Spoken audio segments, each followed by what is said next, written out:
So I am really excited to showcase this build for you all because I think it is honestly that good, and I hope you watch the entire video and see what the heck is going on because it truly encompasses what I believe Destiny 2 builds should be all about. We can all agree that the new exotic Dragon's Breath is an S tier weapon this season, right? It almost kills Karl here with a ×5 propellant in one shot, and to put that into perspective, it takes 3 rockets normally from something like Apex Predator. So what if just one single Void Grenade could do even more damage than a ×5 Dragon's Breath? And what if you could easily have this grenade up all the time for groups of enemies or beefier high health targets, like later in the Coil activity or for champions? But that is just the beginning of what this build is capable of and what it has to offer. Because when we pair the correct subclass setup, the correct weapons from this new season, which is really important, and the correct mods along with our exotic weapon and armor, we get a grenade focused Warlock build, which we all know we love, that dips into 3 different subclasses while still maintaining that classic Voidlock feel. And one single grenade we throw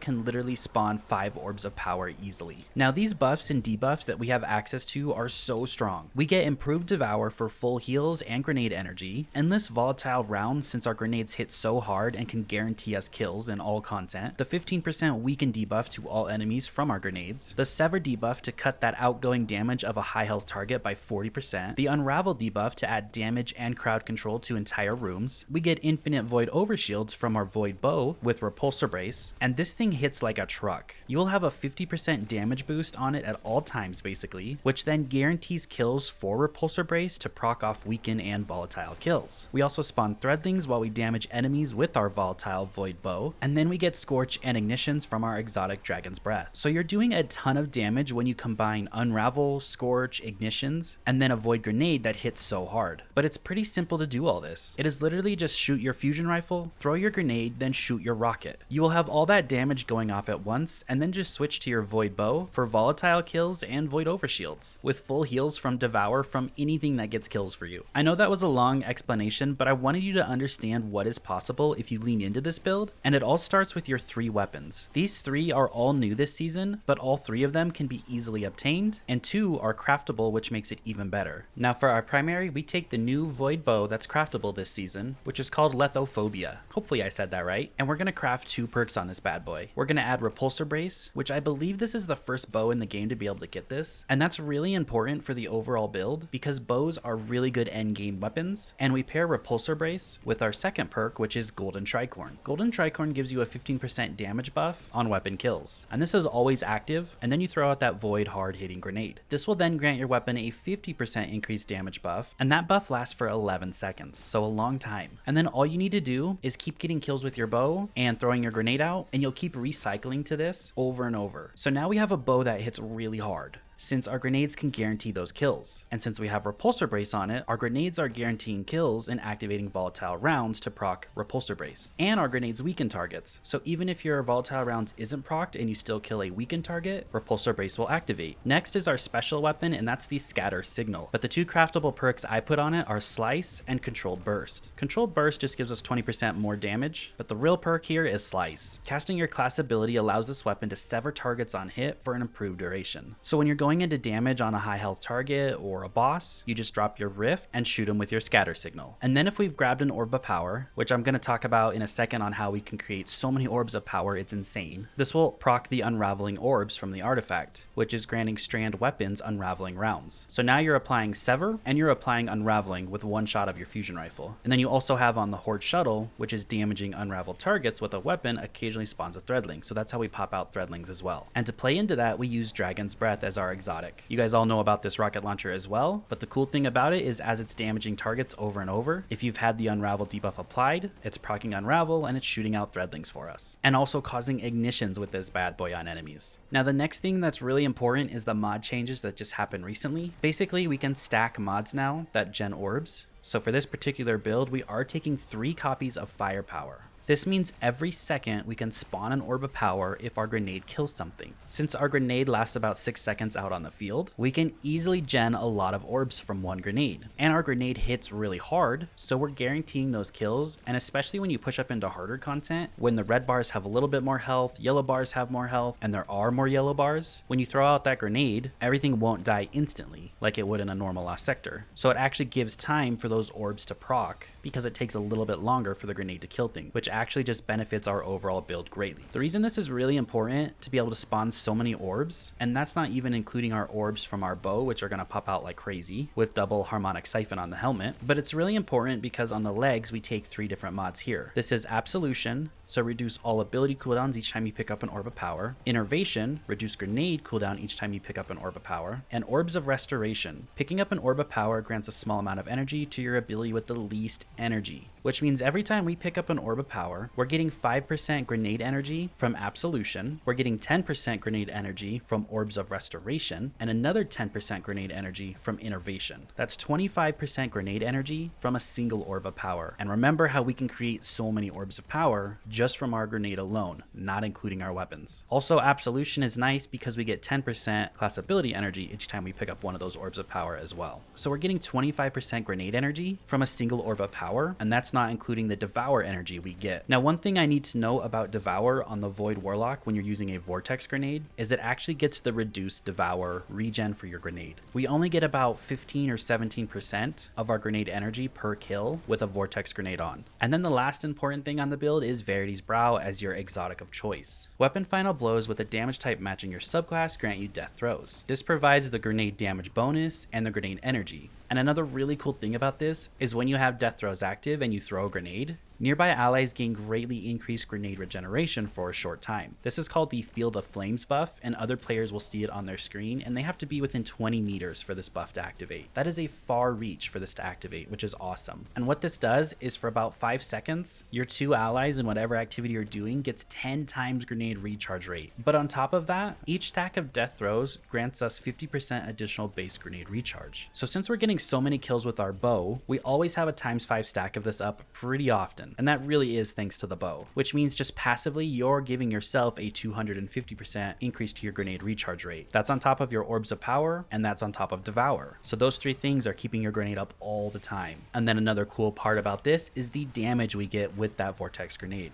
We get a 20% increase in grenade damage per stack. So at a ×5 stack, that's a 100% increase in our grenade damage. That's what makes this thing hit so hard. But even if you're at a 1 stack or a 2 stack, your grenade is still hitting 20 or 40% harder. And when you're combining that with everything else in the build, it still works amazingly. Because you have Verity's Brow giving you grenade back, Devour giving you grenade back, and all the orbs giving you grenade back. Now for the aspects and fragments and the extra mods, I'll leave those up on the screen for you guys to see. It's pretty standard in your Void builds. The 2 aspects are Chaos Accelerant and Feed the Void. Feed the Void gives us that improved Devour, and Chaos Accelerant lets us overcharge our Vortex grenade to increase the size and linger duration of the Vortex grenade. For the fragments, we pair that with Echo of Undermining, so our Void grenades can weaken target for the 15% debuff on everything. Echo of Remnant to make the Vortex grenade last longer out on the field. Echo of Instability, so when we defeat targets with those grenades, we get volatile rounds to that Void bow, which you're going to have up so often because the Vortex grenade is so strong with Verity's Brow. And then Echo of Persistence to make that Devour and Overshield last 15 seconds instead of 10 seconds. Thank you guys so much for watching. I really appreciate it, and I'll see you all in the next video. Have a great rest of your day.